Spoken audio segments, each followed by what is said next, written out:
तो कल का एक प्रश्न आया था साधन चतुष्टय। तो सभी को नमस्ते।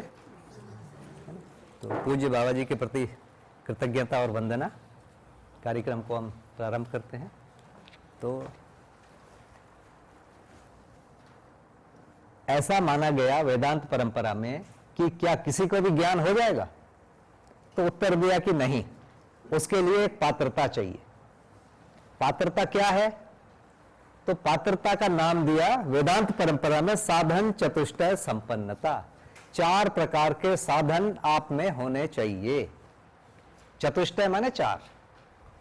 क्या साधन? पहला साधन बताया विवेक। कौन सा सही है, कौन सा गलत है, पहले आप उसका निर्णय करना सीखोगे। इसका नाम है विवेक। ये कैसे सीखोगे? किसी बड़े को मान के। दूसरा साधन कहा गया वैराग्य, माने इंद्रियों में, इंद्रियों से जो आसक्ति है उसमें मन नहीं लगना। उसको 4 विषयों से तदाकार होना नहीं है। आहार, निद्रा, भय, मैथुन से दूरी बनाओ। दूसरा 5 संवेदनाओं से दूरी बनाओ। शब्द से, बढ़िया संगीत सुनने का मन होता है, बोले ये संगीत सुनना पतन का मार्ग है, उससे दूरी बनाओ। नृत्य में मन लगता है, नृत्य पतन का मार्ग है, उससे दूरी बनाओ। ऐसे करके प्रैक्टिस करते हैं। स्वादिष्ट भोजन अच्छा लगता है, ये पतन का मार्ग है, इससे दूरी बनाओ। ऐसा लगातार प्रैक्टिस करते हैं लोग।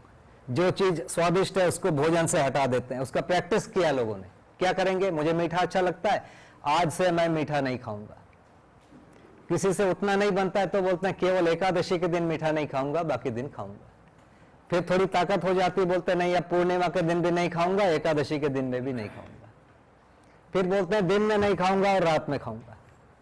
ऐसा करके आदमी धीरे धीरे अपनी ताकत बढ़ाता है और एक एक चीजों पर, एक एक जो स्वाद है उस पर विजय पाता है। ये साधना विधि है ना। तो ये मोटे लाइन है और इसके अंदर के जो बारीक लाइनों को आदमी खुद डिसाइड करता है। हर साधक अलग अलग ढंग से तय करता है। कोई स्वाद से ज्यादा परेशान है तो स्वाद को पहले लेता है, कोई संगीत से ज्यादा परेशान है तो संगीत को पहला कोई लेता है ना। कुछ हमारे जैसे लोग हैं जिनको संगीत का प्रभाव ही नहीं पड़ता, इसको हम ये करते हैं, हम कम मानते हैं। तो ऐसा करके लोग अपना रास्ता बनाते हैं कि इसका नाम वैराग्य है। दूसरा स्टेप बना, ये एक साथ चारों पर अटेम्प्ट करते हैं।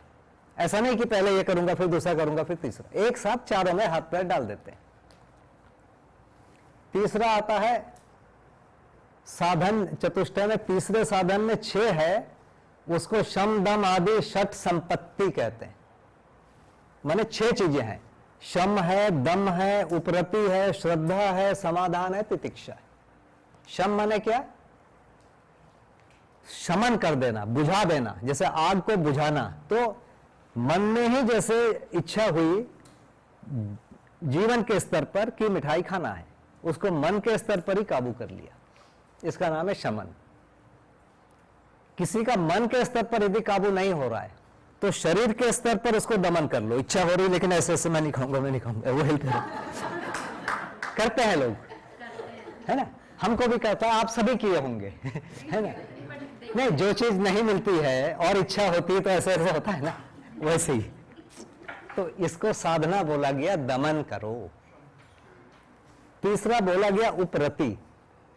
उपरति मतलब है ये और थोड़ा आगे है, मन उससे और थोड़ा उचट गया। इसको अलग अलग आचार्य अलग अलग व्याख्या करते हैं। इसके बाद श्रद्धा। श्रद्धा माने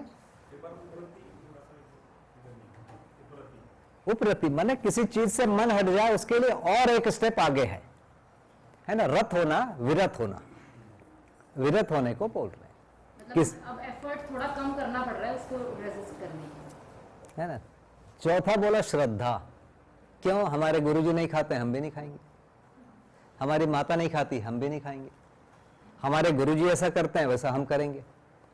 हमारे पिताजी ऐसा करते हैं, हम ऐसा करेंगे। हमारे गुरु भाई ऐसा करते हैं, हम ऐसा करेंगे। इसका नाम है श्रद्धा। अनुकरण अनुसरण का ये मोटा मोटा स्वरूप। ऐसा करके आदमी थोड़ा सा और अपने अंदर ताकत पाता है। इसके बाद समाधान। समाधान यहां पर जो है एकाग्रता के अर्थ में बोला गया है। किसी चीज में मन लग जाए, वो क्या है? गुरु है, कोई इष्ट देवता है, कोई अच्छा भजन है, ऐसे चीजों में अपने आप को मन लगाने की बात है। एकाग्रता और तितिक्षा, ठंडी को गर्मी को झेलना, भूख को प्यास को झेलना, इसका नाम है, इसको तप भी कहा गया कई जगह, है ना। इधर जैसे पतंजलि ने तप, मान अपमान को झेलना, किसी ने सम्मान किया हम फूले नहीं समाये पागल हो गए, किसी ने अपमान किया हम पागल हो, इन दोनों को झेलना, ऐसा सारे चीजों को, लाभ हानि को झेलना, जय पराजय को झेलना, ऐसा बोला गया है। इनमें तटस्थ रहना, बोल तो देते हैं तटस्थ रहो, होता नहीं है, लेकिन जब एक बार आदमी मन बना लेता है तो आज ज्यादा गुस्सा आया तो सोचते हैं अगली बार गुस्सा नहीं आएगा। ऐसा 2-4 साल, 5 साल, 10 साल, 20 साल प्रैक्टिस करके लोगों को गुस्सा नहीं आता है। फिर लोग ऐसी जगह में जाते हैं कि जहां उसका अपमान हो और देखते हैं हमारे अंदर क्या हुआ। आगे की जो बड़ी स्टेज है, लोग भिक्षा मांगने निकलते हैं। क्यों? लोग अपमानित करते हैं, उस समय अहंकार को चोट पहुंचाते हैं, इसीलिए भिक्षा मांगना एक समय में बहुत बड़ा तितिक्षा माना गया। मांग के खाता है, इतना बड़े बढ़िया स्वस्थ शरीर है, नालायक लोग बोलते होंगे, काम कर उसको झेलता है। इसको क्या बोला गया? तितिक्षा। हर परंपरा में पहला काम बोला गया कि साधक को भिक्षा मांग के खाओ। गुरुकुल में भी वही वो चीज, गुरुकुल में भी बच्चों को जो पहले परंपरा, उनको भिक्षा के लिए बाहर भेज। ये जो विवेकानंद की कहानी है, उनको रामकृष्ण परमहंस ने बोला कि जा इसको पहन और भीख मांग के आ। बोले वो तो पर्पस यही होता। हाँ, अहंकार को कुचलना अपने अंदर, वो जो तितिक्षा है उसको बनाना। वो बड़े बाप के बेटे थे, उनको बहुत चोट लगी। उन्होंने अपनी आत्मकथा में लिखा है कि मेरे को धिक्कार है कि मैं भिक्षा का अन्न खाता हूं। वो लिखा हुआ पढ़िए कभी। मतलब स्वामी विवेकानंद, मतलब लोग अपने आप को मैं कीड़ा मकोड़ा हूं, मैं कीड़ा मकोड़ा हूं, ये सब भाव लाते हैं। अहंकार को कैसे गलाएं, उसका नेगेटिव है ना, मेरे में एक कमी है, मेरे में एक कमी है, इसको बार बार, ये सब परंपरा के तरीके हैं। कुल मिला के अहंकार का शमन करना, ठीक है। ये परंपरा में तीसरा। चौथा, मुमुक्षत्व। मोक्ष कोई बहुत बड़ी चीज है, वो अंतिम लक्ष्य है, उधर ध्यान बना के रखना। और यह कहा गया कि जिस समय यह स्थिति बन जाती है, उस समय एक सिद्ध व्यक्ति होता है, आप्त पुरुष होता है, उसका नाम आप्त पुरुष है, जिसको अनुभव हो गया है। वो पूछता है, वो 4 महावाक्य बोलता है। 4 महावाक्य बहुत फेमस है ना, प्रज्ञानम ब्रह्म, अयम आत्मा ब्रह्म, अहम ब्रह्मास्मि, तत्वमसि, ये 4 वाक्य हैं। उसको वो बोलता है केवल, वो महापुरुष से ही सुनना पड़ेगा, आप्त पुरुष से। उसको सुनते ही, श्रवण होते ही मनन और निधिध्यासन उसी क्षण हो जाता है, माने समाधि हो गई। जैसे ये चीज प्राप्त कर लो, तो वहां के लिए 2 कंडीशन है। पहले आप इसको प्राप्त करो, जिस क्षण आपको प्राप्त होगा उस समय आपको मिलेगा कि हमारे सामने एक आप्त पुरुष खड़ा है, उन्होंने ये संभावना बताया है। और आप्त पुरुष जैसे ही आपको पहचान लेगा, आप्त पुरुष तो पहचानता ही है सब, वो 4 वाक्य धड़ धड़ धड़ धड़ बोल देगा और उनके बोलते ही आपको हो जाए। ये वेदांत इतना इजी है, बता रहे, लेकिन इसके पहले वाला बहुत कठिन। पता है, देखो ना कितना कठिन तप है। पतंजलि, जो दूसरा वाला मैंने लिख दिया कि एक बार तुलना करने के लिए, पतंजलि महाराज ने 8 स्टेप बताए। पहला है यम, दूसरा है नियम, 5 यम लिखे हैं, सत्य, अहिंसा, अस्तेय, अपरिग्रह, ब्रह्मचर्य, 5 नियम बताए। वो तो बोल रहे हैं इनको करने के बाद आप आसन करो, इसके पहले वो आसन करने नहीं बोल रहे हैं। यदि आप इसके पहले यदि आसन करोगे तो अपराध ही करोगे, उससे जो शक्ति प्राप्त होगी उससे आप बदमाशी करोगे। उसके बाद प्राणायाम बोल रहे हैं, ये यदि सधेगा नहीं तो सारी शक्तियां दुरुपयोग होंगी।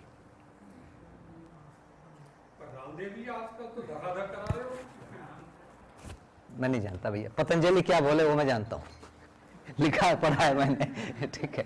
वो बोल रहे हैं तीसरा स्टेप आसन, चौथा स्टेप प्राणायाम, पांचवा स्टेप में ये कह रहे प्रत्याहार। आहार माने खाना, किसी पांचों ज्ञानेंद्रियों से जो हम संवेदनाओं को स्वीकारते हैं, इसका नाम है आहार। प्रत्याहार माने अब इंद्रियां उल्टी कर रही है, अब संगीत अच्छा नहीं लग रहा है, स्वाद अच्छा नहीं लग रहा है ना, प्रिय जो स्पर्श है वो अच्छा नहीं लग रहा है। एक समय ऐसी स्थिति बन जाती है, वो स्थिति अपने आप आती, जहां पर इसको वैराग्य बोला। वो स्थिति आने के बाद ये कह रहे हैं तब कोई धारणा लो। पहले वो स्थिति आ जाए तो पांचवा छठवां स्टेप उन्होंने बताया धारणा। कोई एक ऐसी वस्तु जिस पर आप मन को एकाग्र करो, उसके पहले धारणा नहीं हो पाता है। वो धारणा क्या है? गुरु हो सकता है, कोई सिद्ध पुरुष हो सकता है, कोई भगवान हो सकता है, कोई मंत्र हो सकता है, कोई फूल हो सकता है, कोई पत्थर हो सकता है। पतंजलि महाराज ने सब लिख दिया, कुछ भी, बहुत सारे नाम लिखा और आखिरी में लिखा कुछ भी, है ना। प्रत्याहार के बाद धारणा होती है, धारणा करने के बाद कुछ समय के बाद ध्यान लगता है। जिस चीज पर प्रत्याहार किया गया या धारणा किया गया, उसके छोटे से भाग पर एकाग्रता आ जाती है, उसका नाम ध्यान बोला। उसके बाद वो जो छोटा सा भाग है वो भी विलुप्त हो जाता है, कोई भी इकाई नहीं रहती है, उसका अर्थ रह जाता है, इसका नाम समाधि। तो प्रक्रिया दो बताया गया। तीसरी जो प्रक्रिया है, एक उपासना प्रक्रिया है, जिसमें बाबा जी आए हैं। वहां बोला जाता है कि एक सूत्र बताते हैं बाबा जी, देवो भूतवा देवान यजेत, माने देवता बन के देवताओं की पूजा करो।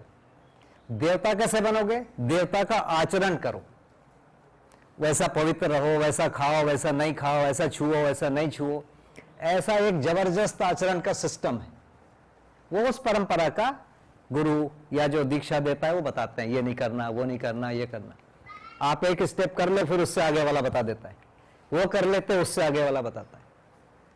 ऐसा उपासना है।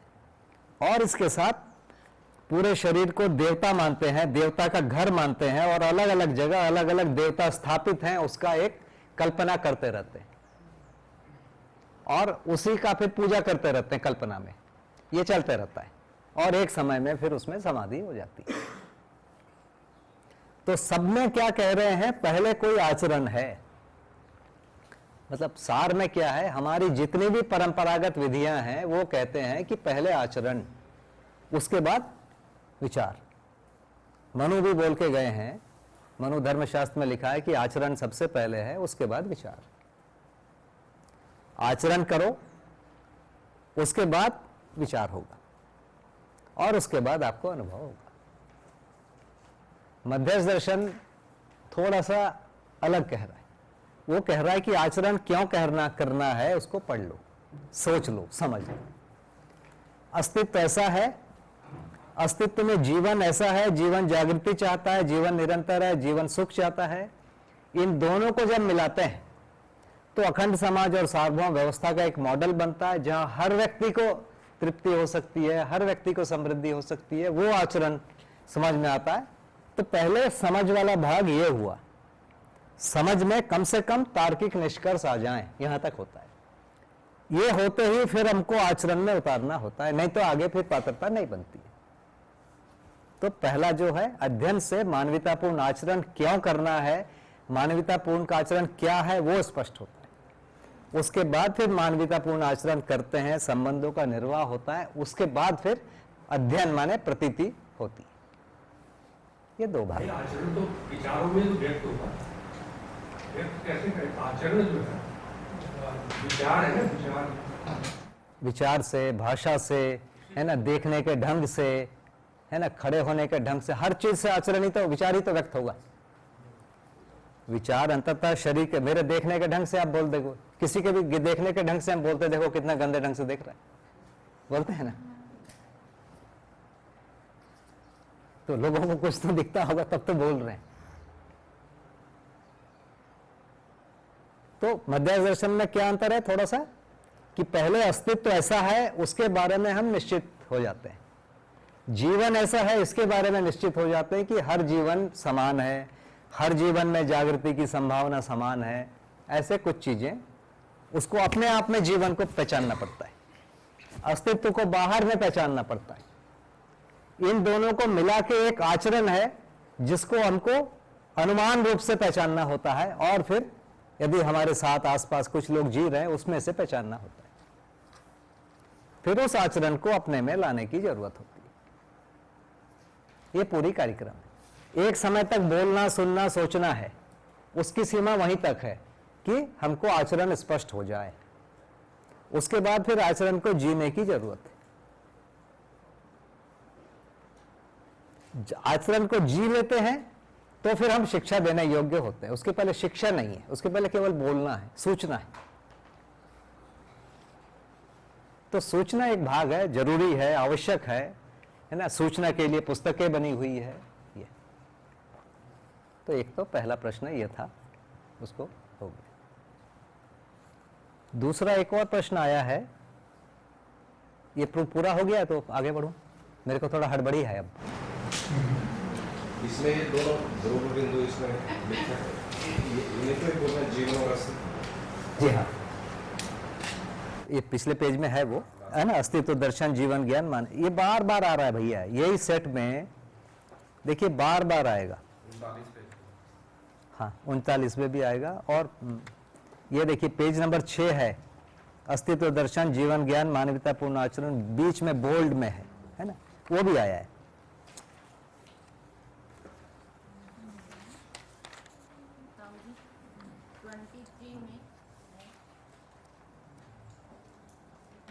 हाँ बोलो।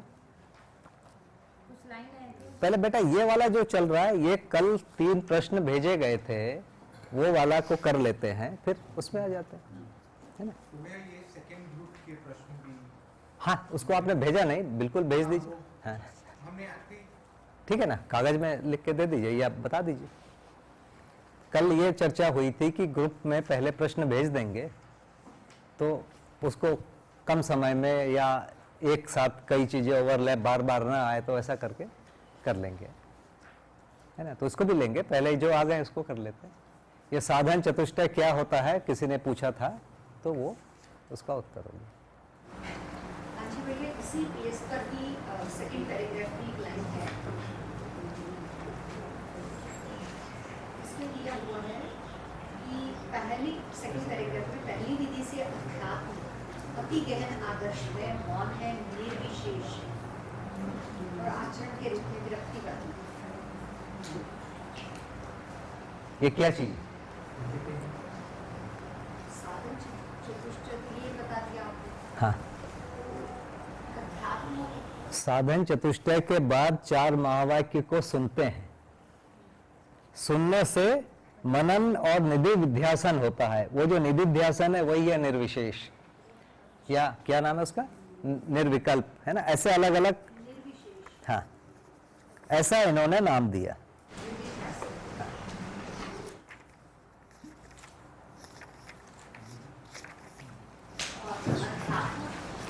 अध्यात्म, ये जो व्यापक वस्तु है उसको ब्रह्म भी कह रहे हैं, उसको अध्यात्म भी कह रहे हैं, इसको अध्यात्मवाद कह रहे हैं। 3 प्रकार के वाद हैं। जानने का हाँ, अध्यात्मवाद मीन्स जो व्यापक वस्तु उसको जानने का। हाँ, व्यापक वस्तु है, उसको जानना है, अनुभव करना है, उसके लिए जो विधि विधान वांग्मय बने हुए हैं उसको अध्यात्मवाद कहते हैं। ईश्वरवाद भी यही बात। हाँ, ये इसको बाबा जी ने जो क्लासिफिकेशन किया है उसको 3 भागों में बांटा। आदर्शवाद के 3 भाग, एक है अध्यात्मवाद जहां व्यापक वस्तु को समझना है। दूसरा नाम दिया है अधिदैवीवाद, बहुत सारे देवता हैं, उस विधि से भी कोई वहां तक पहुंच सकता है परम लक्ष्य तक, उसमें उपासना है, विष्णु आगम, शैव आगम और ये सब। तीसरा अधिभौतिकवाद, अधिभौतिकवाद माने भौतिक जगत से अधिक कुछ है, ये मानकर बहुत सारे वांग्मय को रचा। इसमें बौद्ध और जो जैन हैं इस दर्शन को अधिक भौतिकवाद मानते हैं। भौतिकता से अधिक है, ये भौतिकता को समर्थन नहीं कर रहे हैं, भौतिकता से अधिक है क्या है उस पर उन्होंने कुछ बोला है। तो 3 कैटेगरी के वांग्मय हैं। ये आदर्शवाद है। हाँ, जो ये मध्यस्थ दर्शन में बाबा जी ने जो क्लासिफिकेशन किया है पूरे ज्ञान को 3 भागों में किया है। उसका एक नाम दिया है आदर्शवाद। आदर्शवाद के 3 भाग किए। एक अध्यात्म व्यापक सत्ता को मानता है, उसके आधार पर कुछ वांग्मय है जिसको वेद, वेदांत, ये सब व्यापक 6 दर्शन ये इसको मानते हैं, है ना। लेकिन एक अलग है जो देवी देवता वाला एक वर्ग है, वो कोई दर्शन नहीं है उसके साथ, उसको उपासना मानते हैं। तो मूल में वेद के 3 भाग हैं। एक भाग है ज्ञान, एक है कर्म, एक है उपासना। वो उपासना को और ज्यादा आगे लोगों ने डेवलप किया। उस उपासना के आधार पर कुछ उपासना है। कोई एक देवी या देवता है जिसको बहुत प्राइम माना गया, वो ईश्वर के समतुल्य है। कल मैंने निवेदन किया था कि जो तैत्तरीय उपनिषद कहता है कि ब्रह्म से आकाश पैदा हुआ, आकाश से वायु पैदा हुई, उस क्रम से ईश्वर जो है, ब्रह्म है, वो साकार भी हो सकता है। इसीलिए ब्रह्म ही विष्णु के रूप में पैदा हुआ, बना, अपने आप को व्यक्त किया, और फिर उस विष्णु की साधना करने से भी आप ब्रह्म को प्राप्त होगे या शिव को प्राप्त करोगे या शक्ति को। इन्होंने ऐसा बनाया, लोगों ने वहां भी प्रैक्टिस किया। इसका नाम है उपासना। बाबा जी का जो अभ्यास रहा, उपासना विधि से किया उन्होंने। तीसरा वर्ग है जो व्यापक वस्तु को नहीं मान रहा है, देवी देवता को भी नहीं मान रहा है। जैसे आप बौद्ध और जैन को देखेंगे, वो व्यापक वस्तु को नहीं मान रहे, देवी देवताओं को भी नहीं मान रहे, लेकिन ये जो भौतिक चीजों से अधिक कोई वस्तु है ये मान रहे हैं। और इन्होंने भी जो फाइनली दिया, एक आदर्श चरित्र दिया, बुद्ध वैसा बनना है या महावीर वैसा बनना है, तो इन्होंने आदर्श चरित्र को रखा। इसीलिए ये तीनों को मिला के आदर्शवाद। ठीक है, जो क्लासिफिकेशन है तो बाहर नहीं है परंपरा में। ये बाबा जी ने किया। देखो भैया, कभी भी कोई भी शास्त्र को पढ़ोगे, किसी भी पुस्तक को पढ़ोगे, एक विद्वान एक प्रकार से क्लासिफाई करता है, दूसरा दूसरे प्रकार से। ऐसे क्लासिफिकेशन 50 प्रकार से आपको मिलेंगे। ये बाबा जी का क्लासिफिकेशन है कि एक आदर्शवाद है, एक भौतिकवाद है, एक आदर्शवाद है, मध्यस्थ दर्शन है ना। ये 3 प्रकार से बाबा जी बांट के बोल रहे हैं। एक प्रश्न है, यहाँ पर अगर बाबूजी ने उपासना विधि से किया है तो किसकी उपासना की? बाबा जी शक्ति आगम तंत्र है, उसमें श्री विद्या एक उपासना है, उससे की। परंपरागत है। परंपरा में बहुत सारी उपासना, 10 महाविद्या नाम से बहुत फेमस उपासना है शक्ति आगम में, 10 में से एक है वो। लेकिन वो तो ध्यान धारणा समाधि तो पतंजलि वाला है। आखिरी जो स्थिति होती है ना, सब में एक ही होती है। शुरुआत इससे करी। हाँ, मतलब उसमें अंतर क्या है, सबके धारणा विधि में अंतर है। धारणा क्या ले रहे हैं वो अंतर है। धारणा तो पतंजलि ने बोले, कुछ भी ले सकते हो आप। उसके बाद की प्रक्रिया लगभग एक जैसी है। शुरू में बहुत ज्यादा भिन्नता है ना। कोई बोलता है एकादशी करूंगा, कोई उपवास को नहीं मानता है, कोई आसन प्राणायाम को मानता है, ऐसा करके चलता है। इसमें देखिए ना, उपासना, इसमें उपवास नहीं लिखा है पतंजलि ने, लेकिन इसमें बहुत ज्यादा, उपासना में उपवास बहुत ज्यादा है। तो सबने अपने अपने तरीके से शरीर को, इंद्रियों को वश में करने के लिए बहुत सारे उपाय लोगों ने बोले हैं। लोग उन उपाय को लेकर आगे बढ़ते थे। ये प्रणीत ध्यान का मतलब क्या है? ईश्वर में अपने आप को अर्पित करना, अंततः ये मानना कि मेरे को जो बढ़िया भोजन मिला वो ईश्वर ने दिया, मुझे भोजन नहीं मिला वो ईश्वर ने दिया, मुझे अपमान हुआ वो ईश्वर ने दिया। ईश्वर में अपने आप को समर्पित करना, ये बहुत पहले स्टेप से ही बोल रहे हैं। संतोष, संतोष रखो। रखेगा कैसे भाई, लेकिन बोलते हैं रखो। अंदर उबलता है, वो गुरु के सामने जाके रोता है, गुरु बोलता है संतोष रखो बेटा। गुरु पर आस्था होती है, मान लेता है। थोड़े दिन तक चलता है, कुछ घंटे चलता है, कुछ महीने चलता है, कुछ दिन चलता है, फिर पगलाता है, फिर शांति देता है गुरु। ये प्रक्रिया चलते रहती है।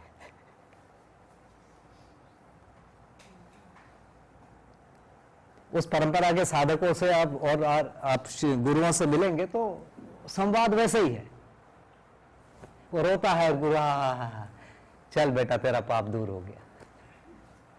कोई बेटा बड़ी मुसीबत आई थी, छोटे में छूट गया। ऐसे बहुत सारे छोटे छोटे स्लोगन है, उसका बोल के उसको सांत्वना दे दे के आगे बढ़ाते रहते। लॉजिक नहीं देते ना किसी चीज में। चलो अब की जो जनरेशन है और आगे वाली है उनमें है ही क्रिटिकल थिंकिंग, बिना लॉजिक के समझ में ही नहीं आ सकता वो चीज़। पहले शायद आ जाता होगा श्रद्धा से और उससे मान लेते होंगे कुछ दिन, बट आज की डेट में तो जैसे हम बच्चों के साथ ही डील करते हैं ना, बिना क्रिटिकल थिंकिंग के बच्चे को कुछ भी नहीं मंगा सकते। श्रद्धा वाली चीज़ ही नहीं। ठीक हो गया? ये जैसे केवल देववाद बोल रहे तो किसी देवता की उपासना, जब इसमें अधि लग गया तो जो देवता वही है उससे भी अधिक कोई है। वही अधिदेववाद माने देवताओं की उपासना है।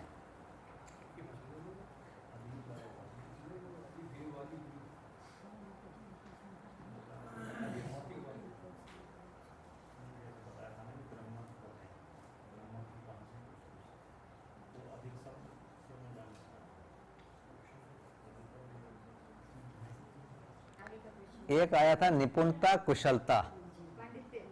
निपुणता कुशलता को ट्रेनिंग क्यों कहा, प्रशिक्षण क्यों कहा, एक प्रश्न है।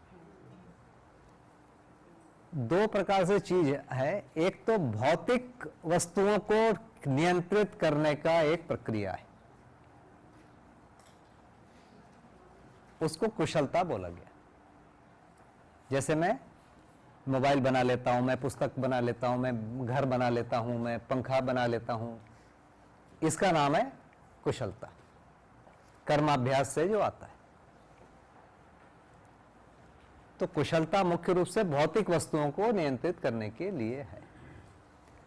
एक है व्यवहार, उसके लिए निपुणता शब्द दिया है। व्यवहार का आप देखेंगे ना 90-95% भाग जो है वो वस्तुओं से जुड़ा हुआ है। जैसे किसी को पानी पिलाया, किसी को बैठने की जगह दी, किसी को कपड़ा दिया, किसी को गाड़ी दिया, किसी को सेवा किया, ये सब व्यवहार है। तो व्यवहार का जो 90-95% भाग है ये भौतिक वस्तुओं से जुड़ा हुआ है, उसको भी ट्रेनिंग कराते हैं। मैनेजमेंट, जो मैनेजमेंट भौतिक, ये वस्तु यहां नहीं रहेगी, यहां रहेगी।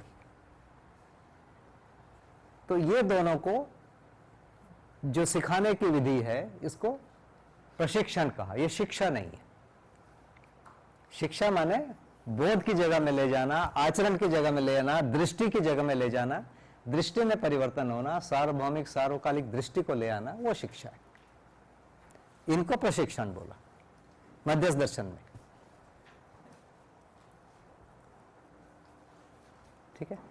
उपयोगिता और कला भी कैसे बनता है कुशलता? देखिए कला क्या चीज है, जैसे पेन है, पेन का जो मुख्य चीज है ना वो टिप है, ये जो लिख रहा है, लेकिन उसमें रिफिल को मैं पकड़ के लिख नहीं पाऊंगा, इसलिए उसको एक केस में बंद किया है ताकि मेरा हाथ बढ़िया से सेट हो जाए। तो ये उपयोगिता का सहायक है, इसलिए इसको बोला गया कला। उपयोगिता के साथ है ये। इसके बाद ये इसका टिप खराब ना हो जाए इसलिए एक ढक्कन लगा दिए, ये भी कला है, उसका संरक्षक। मेरे को हाथ में ऐसे पकड़ने ना पड़े इसलिए इसमें क्लिप लगा दी है, मैं ऐसे डाल लेता हूं, ये भी सहायक। तो उपयोगिता का सहायक जो भाग है, संरक्षक जो भाग है, उसको कला नाम दिया। ये कला कितने भी हो सकते हैं। कई बार क्या हो गया, केवल कला रह गया, उपयोगिता ही नहीं है, यहां से सारा अपराध हो गया। पेन सोने की है या हीरे की, वो 1 अरब रुपए का हो गया और वो रिफिल का वैल्यू उतना ही।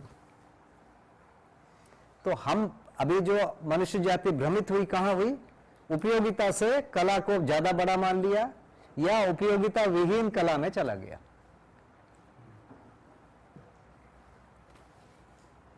ठीक है। तो ट्रेनिंग के द्वारा, प्रशिक्षण के द्वारा उपयोगिता और कला दोनों को किया जा रहा है।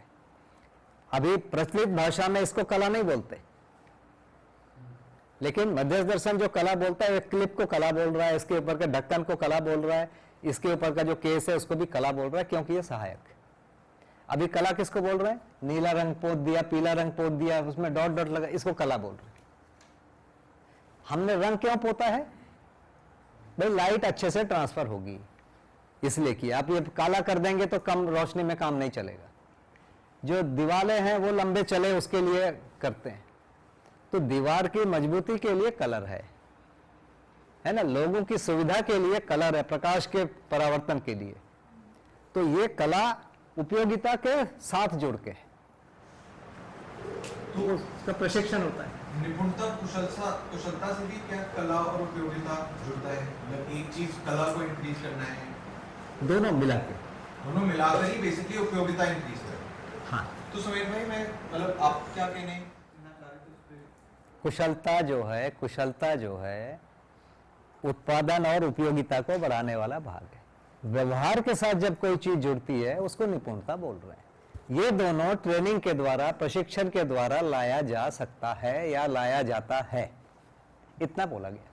व्यवहार का मतलब सर व्यवहार में लाया जा सकता है, व्यवहार में लाया जा सकता है, व्यवहार को सिखाया जा सकता है ना। व्यवहार में आप कह रहे हैं लाया जा सकता है, उसको आप थोड़ा और खोलेंगे जैसे यदि मैंने कहा कुशलता, अभी आपने कुशलता के बारे में बताया, ये व्यवहार वाली बात होता है जिसमें 80-90% वस्तुएं रहती है।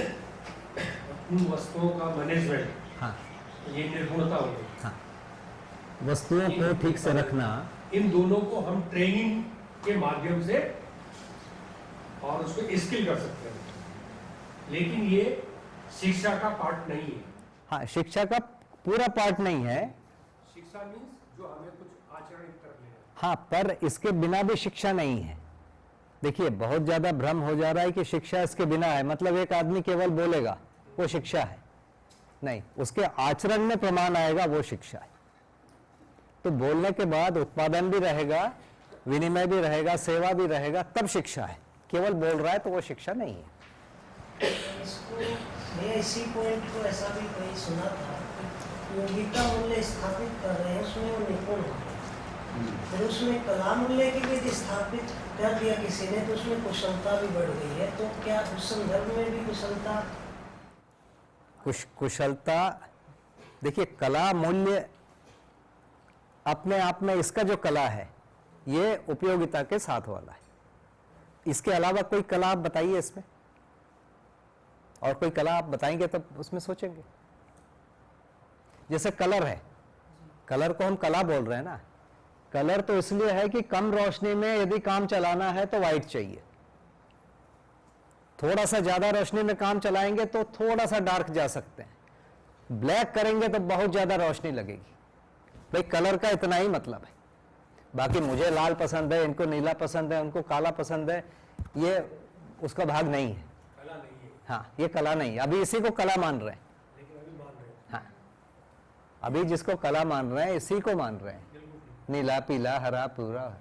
उसमें जैसे स्टूल बनाया, लकड़ी में उपयोगिता मूल्य स्थापित हुआ, उसमें कोई व्यक्ति निपुण हो, लेकिन किसी ने उसको आरामदायक बनाने के लिए कुछ और जोड़ दिया। हाँ। तो वो कुशल उस कार्य में क्या ऐसा देख सकते हैं? हाँ, जैसे कुर्सी में अपन दो ठो हैंडल लगाए, साइड में पीछे बैठने का एक एंगल बनाते हैं ताकि बढ़िया टिक सके, तो इसके उपयोगिता का ये सहायक हुआ है ना, वो कला है। तो निपुणता कुशलता के संदर्भ में देखा जा सकता नहीं, केवल कला उससे नहीं है। कला में देखिए, कोई भी निपुणता, कोई भी उपयोगिता के साथ कला रहता ही है। उस कला को हम बढ़ा सकते हैं, है ना। तो कला को बढ़ाया जा सकता है। बढ़ाने वाली जो प्रक्रिया है प्रशिक्षण से आ सकती है। ये सिंपल बात कर रहे हैं। अब इसमें केवल व्यवहार है, इसमें अब केवल व्यवहार नहीं है। हम अभी दिनचर्या के रोज के व्यवहार को देखें तो उसमें 90% चीजों में वस्तुएं जुड़ी हुई है। बैठने की जगह कैसी है, कपड़ा कैसा है, खाना कैसा, ये सब चीजें वह भौतिक वस्तुओं से जुड़ के। नहीं तो आप व्यवहार को उससे अलग करके देखना बहुत मुश्किल है। तो वो वाला भाग भी हम प्रशिक्षण से कर लेते हैं। ये ऐसे रहता है कि निपुणता, कुशलता, पांडित्य और प्रामाणिकता, इस क्रम में मैंने कहीं पढ़ा है, तो इसको भी थोड़ा सा निपुणता माने समझदारी हो गई, उसके बाद ये दोनों यदि हो गया, समझदारी के अनुसार व्यवहार हो गया, व्यवहार के साथ वस्तुओं का नियोजन और उत्पादन हो गया, ये पूरी प्रक्रिया को बोलेंगे प्रामाणिकता। निपुणता भी होना है, कुशलता भी होना है और पांडित्य भी होना है, तीनों का मिला जुला स्वरूप है, तब उसको प्रामाणिकता बोलेंगे।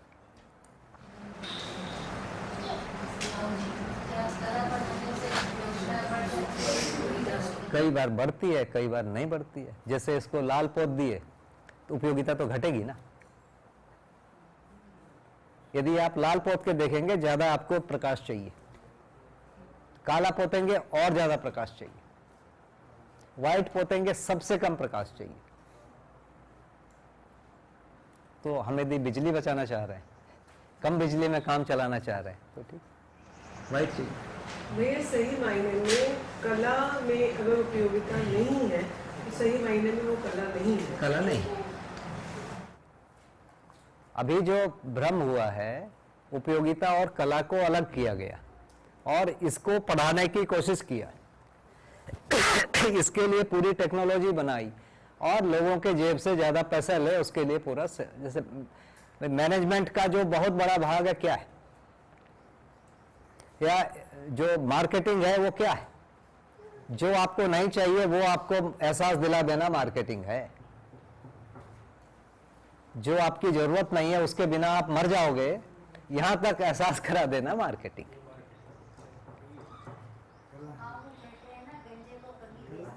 इसको अब पहले लोग मार्केटिंग को कला कहते थे, अब उसको साइंस बोल रहे हैं।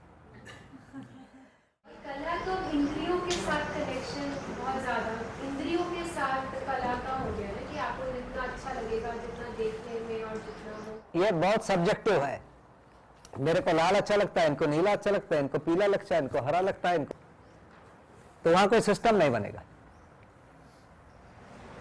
पेंटिंग में कई बार कला को स्पिरिचुअलिज्म से भी जोड़ा जाता है, अध्यात्म से भी जोड़ा जाता है कला को। हाँ भैया, लोग तो जोड़ ही रहे हैं ना। हमने हर देवी देवता को हथियार पकड़ा दिया है ना। उनको हथियार की क्या जरूरत है, लेकिन हमारे मन में आया, हमने पकड़ा दिया। सोना चांदी से लाद दिया ऊपर से नीचे। भैया इसी क्वेश्चन में आगे ये प्रशिक्षण के आगे था कि यह पूर्णतया चित्रण सहित तकनीकी संपन्न मानसिकता है। माने उसमें अधिक से अधिक चित्रण आ रहा है, उसके ऊपर की क्रियाएं नहीं आ रही है। चित्रण, विश्लेषण और चयन और ऐसा करते हुए तो तकनीकी संपन्न मानसिकता से आशय है टेक्नोलॉजी लाना। तो पहले हाथ से करते थे, अब मशीन से कर दे रहे हैं, इसका नाम टेक्नोलॉजी हुआ। आर्ट की, कला की एक डेफिनेशन है, it's an expression of impression. तो कहीं ना कहीं जो चित्रण बनते हैं उनका एक्सप्रेशन भी तो हो सकता है कि आपको उपयोगिता के साथ अगर दिखा पाए। हाँ देखिए, अंततः कोई भी चित्र बने समाज में अभय को पैदा करने के लिए यदि कोई चित्रण हो रहा है वो सही है। भय पैदा करने के लिए यदि हो रहा है तो, संबंधों को बताने के लिए हो रहा है तो सही है। यदि संबंधों को शोषण करने के लिए बता रहा है तो नहीं है। कामुकता को बताने के लिए हो रहा है तो गलत है। इस प्रकार की चीजें हैं। अभी आप देखिए कहां चला गया हमारा सिनेमा। सिनेमा का जो 90-95% भाग है वो अपराध है और श्रृंगारिकता। श्रृंगारिकता माने कामुकता। यदि श्रृंगार का जो मुख्य भाव है वो रति है ना। रति माने कामुकता। तो श्रृंगार रस बेसिकली मानव जीवन में बहुत छोटी सी घटना है, इसको बहुत हाईलाइट करके रखा है।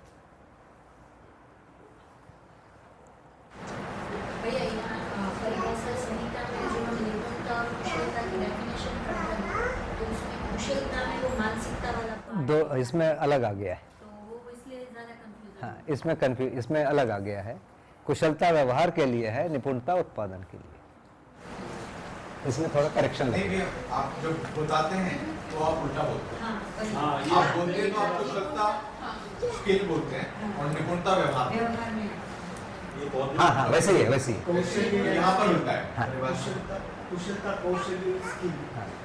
मतलब एक भाग केवल उत्पादन के लिए है, एक भाग उत्पादन के साथ व्यवहार के लिए। तो व्यवहार के लिए अलग चीज है, नहीं, व्यवहार के लिए कुशलता शब्द आया है और निपुणता जो है उत्पादन के लिए आया है।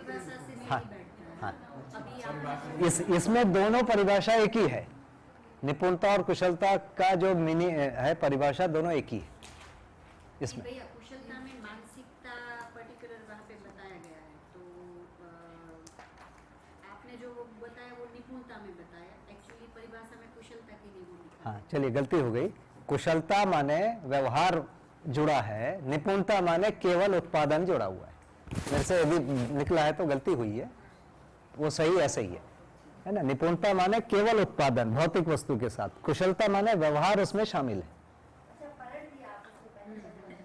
हाँ, यदि हो गया तो सुधार लीजिए, गलती हो गई है ना। निपुणता हमेशा उत्पादन के साथ है, कुशलता में व्यवहार शामिल है।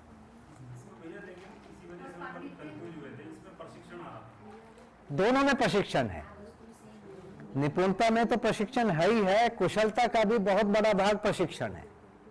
देखिए कुशलता इससे भी थोड़ा ज्यादा है, उत्पादन से भी प्रशिक्षण है, उत्पादन के साथ कुछ व्यवहार में भी प्रशिक्षण जुड़ा हुआ है। कुछ व्यवहार प्रशिक्षण से नहीं होता है। कुशलता को यदि देखेंगे ना, कुशलता का एक बहुत बड़ा भाग भौतिक वस्तुओं से जुड़ा हुआ है, कुशलता का थोड़ा सा भाग मूल्यों से जुड़ा हुआ भी, वो भौतिक वस्तुओं से नहीं जुड़ा हुआ है। इसीलिए कुशलता का कुछ ट्रेनिंग हो पाता है, कुछ नहीं हो पाता है।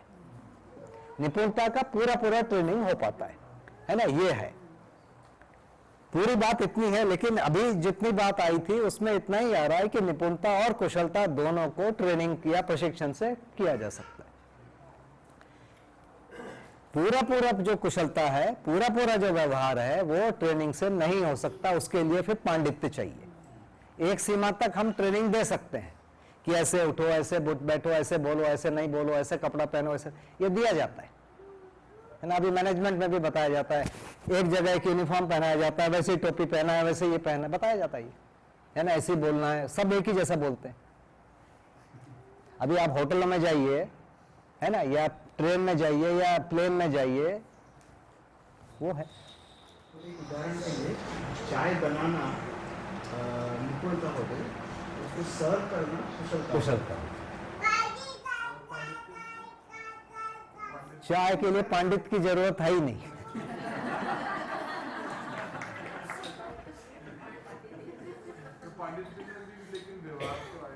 क्यों देना है चाय, ये पांडित्य है। पांडित्य ज्ञान से जुड़ा। हाँ, पांडित्य ज्ञान से जुड़ा हुआ है।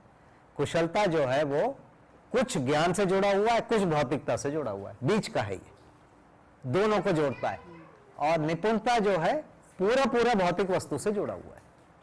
व्यवहार, इसीलिए जो व्यवहार मध्यस्थ दर्शन में मुख्य चीज व्यवहार प्रमाण है। तो अनुभव भी व्यवहार में आना चाहिए, उत्पादन भी व्यवहार में आना चाहिए। उत्पादन कर लिए, घर में बंद करके रख लिए, वो व्यवहार में नहीं आया। तो मध्यस्थ दर्शन व्यवहार प्रमाण को सबसे प्रमुख कह रहा है।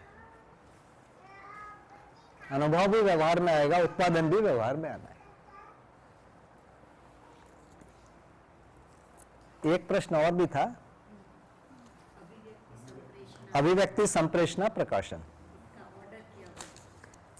अनुभव को व्यक्त करना अभिव्यक्ति है, सबसे ऊपर वाला भाग अभिव्यक्ति है, अनुभव व्यक्त होता है। संप्रेषणा, तर्क प्रधान प्रस्तुति का नाम संप्रेषणा है।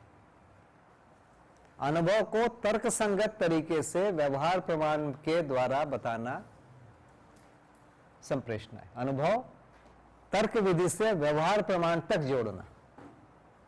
यदि व्यवहार प्रमाण में नहीं बोल पा रहे तो वो संप्रेषणा नहीं है, व्यवहार प्रमाण चाहिए। क्योंकि मध्यस्थ दर्शन का जो मूल प्रतिपादन है, अनुभव व्यवहार में आएगा, उत्पादन भी व्यवहार में आएगा। इसीलिए तर्क रहेगा व्यवहार प्रमाण में जोड़ने के लिए, व्यवहार प्रमाण में जोड़ने के लिए तर्क, इसको बोलेंगे संप्रेषणा। वो दूसरे स्तर का है। अनुभव को तर्क के साथ, हाँ, अनुभव को तर्क पूर्वक व्यवहार तक जोड़ना, ये संप्रेषणा है। और प्रकाशन, पुस्तक लिखा ये प्रकाशन, फिल्म बनाया ये प्रकाशन, चित्र बना दिया वो प्रकाशन, तो इसको प्रकाशन और नीचे स्तर का है। प्रारंभिक जिसमें सूचना प्रधान है वो प्रकाशन है। ऐसा कि आदमी सामने नहीं है, व्यवहार में सामने आदमी नहीं, मैं आपको समझा आदमी नहीं है, मैंने लिख दिया अनेकों आदमी पढ़ेंगे। हाँ वो प्रकाशन। हाँ जैसे हाँ 1-to-1 में प्रकाशन थोड़ा सा रहता है, 1-to-1 में अभिव्यक्ति प्रधान है। व्यवहार में अभिव्यक्ति प्रधान अभिव्यक्ति सबसे अच्छी है। संप्रेषणा थोड़ा सा उससे नीचे स्तर का, प्रकाशन तो थोड़ा रहता ही है। लोकव्यापीकरण से जोड़ेंगे भैया प्रकाशन को। लोकव्यापीकरण से, लोकव्यापीकरण में जैसे पुस्तक लिख दिया, तो पुस्तक तो लिखा गया है तर्क संपन्न विधि से, लेकिन उसमें व्यक्ति नहीं है, इसको कोई भी पढ़ता है, तो पुस्तक को भी प्रकाशन बोले, ऑडियो को भी प्रकाशन बोले, वीडियो को भी प्रकाशन बोले, फिल्म बनाया वो भी प्रकाशन हुआ, फोटो बनाया वो भी प्रकाशन हुआ। तो प्रकाशन ज्यादा दूर तक फैला हुआ है, संप्रेषणा उससे थोड़ा सा कम है, अभिव्यक्ति और थोड़ा कम है। सबसे अधिक लोगों तक पहुंचने के लिए प्रकाशन है, कम लोगों तक के लिए संप्रेषणा है, अभिव्यक्ति और कम लोगों तक के लिए। तो लोगों की बात है, पर अगर आप डिग्रीज का देखें तो एक श्रवण पे होता है, एक मनन है और एक अनुभव है, तो ये प्रकाशन सबसे लोएस्ट है। सबसे प्रकाशन सबसे लोएस्ट।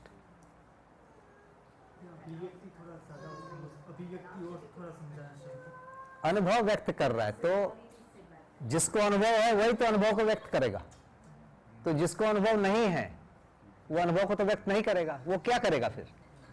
उसके पास दो चॉइस है, प्रकाशन करे या संप्रेषणा करे। यदि वो व्यवहार प्रमाण से जोड़ पा रहा है अनुभव के तर्कों को, तो संप्रेषणा कहलाएगा।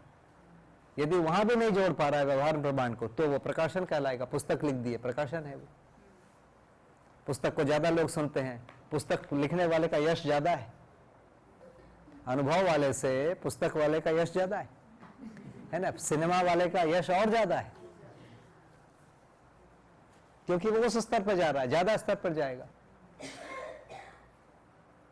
पर वो जो प्रकाशन में आ रहा है वो उसका अपना अनुभव तो है नहीं, वो तो किसी और की बताई हुई चीज को रिटर्न फॉर्म नहीं, इसमें तो इन्हीं का अनुभव है, इन्हीं का अनुभव है, लेकिन ये प्रकाशन कहलाएगा। इनका बहुत थोड़ा सा भाग जाएगा। सामने मिलने पर जो प्रभाव है वो प्रभाव नहीं है इस पुस्तक को पढ़ के।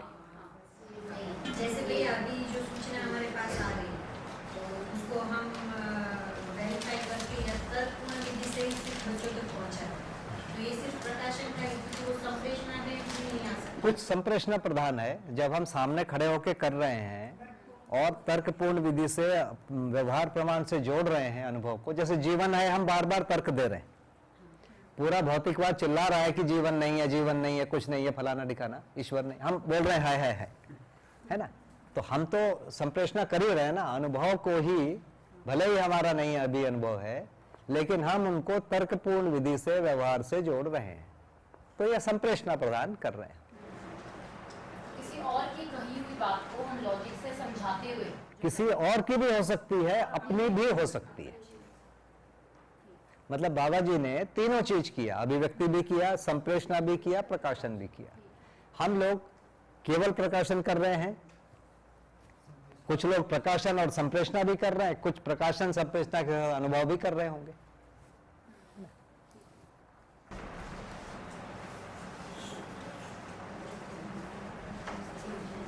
अभिव्यक्ति अकेले में कैसे व्यक्त हो सकती है? जी फिर से एक बार एग्जाम्पल कोई कि खाली अभिव्यक्ति व्यक्त हो रही है, संप्रेषणा प्रकाशन नहीं है, केवल अभिव्यक्ति कैसे हो रही है? भैया अनुभव को, जैसे हम लोग जब बाबा जी से मिले, मैं जब मिला हूं, मैं अच्छे से कहता हूं कि मुझे ये समझ में आ रहा है कि बाबा जी बहुत बढ़िया से नहीं बोल पा रहे हैं, मुझे समझ में आ जाता तो मैं इससे बढ़िया से बोलता। हम लोग जितने भी लोग बाबा जी से मिले, हम सबका यही फीलिंग आया कि बाबा जी के पास वस्तु बहुत अधिक है और उनको जो डिलीवर करना है वो कम हो जा रहा है। हम लोग बोलते हैं तो लोगों को ये पता चल जाता है कि इसके पास है नहीं कुछ, केवल बोल रहा है।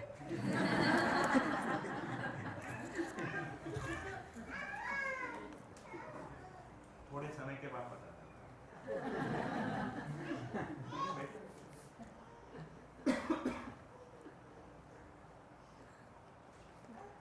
एक प्रश्न है, मूल्य और मूल्यांकन रूपी प्रौद्योगिकी का क्या आशय है? पेज 29।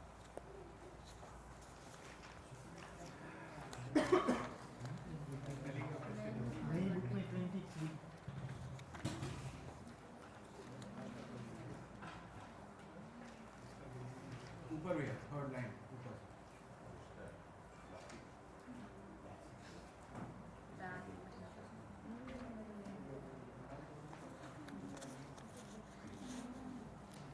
मूल्य और मूल्यांकन रूपी प्रौद्योगिकी एवं अच्छा, समाज व्यवस्था हाँ। सूत्र को व्यावहारिक प्रमाण स्थापित करना, यही है ना? हाँ हाँ हाँ, बिल्कुल बिल्कुल। देखिए, अभी जो प्रौद्योगिकी है वो क्या है?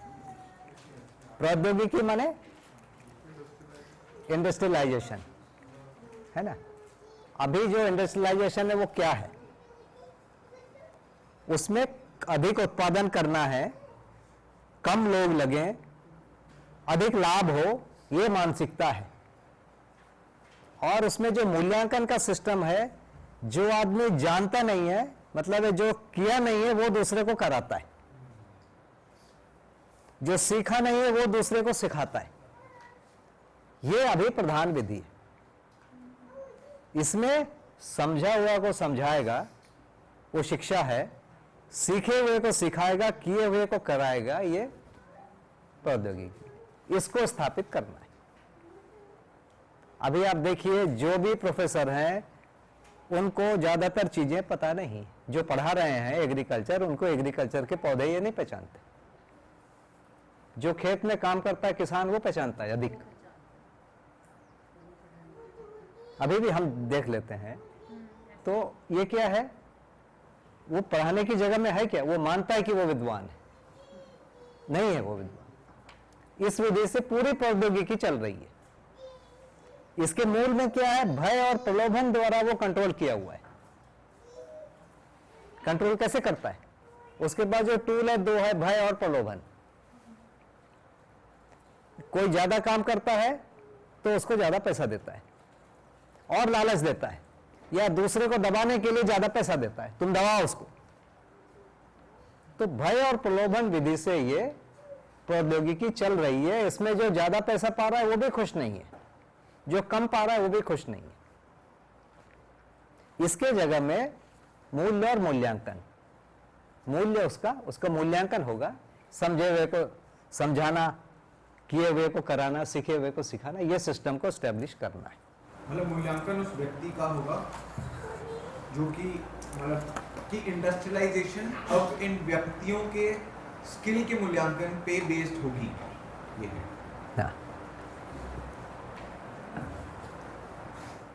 देखिए, हम मशीन से जब कैलकुलेट करते हैं ना, तो मशीन थकता नहीं है, हमारे अंदर ये बैठा है और हमारा एक कैलकुलेशन है। जब हम आदमी का श्रम का मूल्यांकन करते हैं तो आता है कि 1 घंटे में इतना करेगा, 2 घंटे में उतना करेगा, वो नहीं आता है। मशीन से जो कैलकुलेशन है, 1 घंटे में यदि 3 क्विंटल चावल उखाड़ दिया, अगले घंटे में भी 3 उखाड़ेगा, लेकिन आदमी अगले घंटे में 3 नहीं उखाड़ेगा, है ना? तो ये दोनों कैलकुलेशन में जमीन आसमान का अंतर है। फिर एक आदमी 3 निकालेगा, दूसरा 2 निकाल सकता है, तीसरा 2 निकालेगा, तीसरा 2.25 निकालेगा। ये मैं किस आधार पे करता हूं? मैं उस, जैसे मैं जब माइंस में गया, मेरे को क्या तकलीफ हुई? वहां पर इतना टेम्परेचर, इतनी ह्यूमिडिटी, जहां काम होता है वहां मैं खड़े नहीं हो पा रहा हूं। मतलब मैं एकदम यंग हूं, फिट है बॉडी मेरी, मैं वहां खड़े नहीं हो पा रहा हूं, पगला जा रहा हूं मैं। मेरी अपने खुद की स्थिति बता रहा हूं। और वहां पर एक आदमी 20-22 किलो का ड्रिल लेके 100 होल लगाता है, 100 उसका ठेका है, तब उसकी छुट्टी होगी। मैं वहां खड़े नहीं हो पा रहा हूं। उसके बाद उसका काम है 300 मीटर ऊंचा उस ड्रिल को अपने कंधे में रख के लेके जाएगा, उतना उसका काम है। और मैं फिट हूं, वो आदमी मेरे से बड़ी उम्र का है, वो कर रहा है, मैं वहां खड़ा नहीं हो पा रहा हूं, है ना? तो हम कैसे करें? और लोग ऊपर में जो मैनेजमेंट चर्चा कर रहा है वो आदमी काम नहीं करता यार, ये कामचोर है यार, वो आलसी है यार। मैं वहां खड़ा नहीं हो पा रहा हूं, मैं तो शर्म से परेशान हो जा रहा हूं। हम वहां खड़े नहीं हो पा रहे हैं, वहां एक आदमी श्रम कर रहा है यार, और हम उसको कैसे मूल्यांकन कर रहे हैं? तो हमारे पास वो सेंस ही नहीं बना मूल्यांकन करने का। तो यदि मैं वहां खड़े, मैं बता रहा हूं ना, लोग खड़े नहीं हो पाते थे, और ये आदमी मूल्यांकन करता है, ये उनको कंट्रोल करता है, और चल रहा है बढ़िया, बढ़िया ही चल रहा है ना।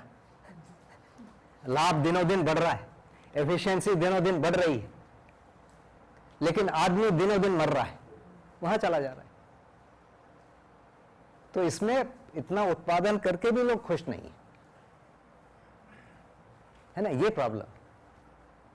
मैं फर्स्ट डे माइंस में घुस रहा हूं, ठीक है, मतलब अभी हमारे उस समय वहां लिफ्ट नहीं था, हमको पैदल जाना पड़ता था 300 मीटर नीचे, वहां काम होता था, और उसका जो ग्रेडियंट था 1/5 था, माने बहुत ज्यादा स्लोप। 5 मीटर चलेंगे तो आप एक्चुअली 1 मीटर आए, इसको बहुत ज्यादा स्लोप है, चल नहीं पाते हम, है ना। ये जो 1/30 में गाड़ियां चल नहीं पाती है, ये 1/5 था, आदमी नहीं चढ़ पाता उसमें। तो जाते जाते मेरा किसी से परिचय कराया हमारे बॉस ने कि भैया ये है, इसका ये पोस्ट है, और वो मेरे से जस्ट नीचे वाला पोस्ट में, मैं तो फर्स्ट डे जा रहा हूं, और बोल के वो चले गए, हम लोग साथ साथ चलने लगे। वो मुझसे पूछता है कि साहब आपको तो बहुत पैसा मिलता होगा। कहाँ यार, आज तो पहली बार घुस रहा हूं, कहाँ मिला है? नहीं, आपको तो हमसे ज्यादा ही मिलता होगा। मैं बोला मुझे ये भी नहीं पता आपको कितना मिलता है, मुझे कितना मिलता है। नहीं, मुझे तो पता है, मैं तो यहाँ 20 साल से काम कर रहा हूँ। हाँ भैया, आपको पता होगा।